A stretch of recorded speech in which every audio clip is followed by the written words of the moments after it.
Chef? Budik. Claveria Budik daw to. Isang napakagandang pasyalan po dito sa Barangay Luna. Ayan. Hindi ko alam kung ano yung nandun pa sa ibaba na yun, kung ano yung makikita natin.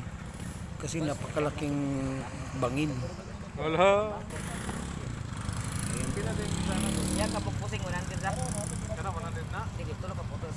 Siya kapupusing 100. Ano ko yung nasa baba? Parang gusto kong bumaba. May bayad po, 20 pesos.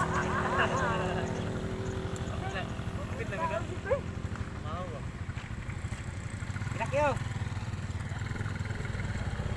Hindi mo tala, boss? Oh. Ano bang matito? Yan ang gamay, sana ning barangay. Okay. Pinakyo ko. So papasok tayo. May bayad na 20 pesos daw po, pero gusto kong makita yung ibaba po niya, no? Kaya baba tayo, papasukin natin. Thank you for watching po. Abangan nyo ulit kung ano yung itsura ng lugar na yan. Thank you po. Maraming salamat. Happy Sunday po sa ating lahat.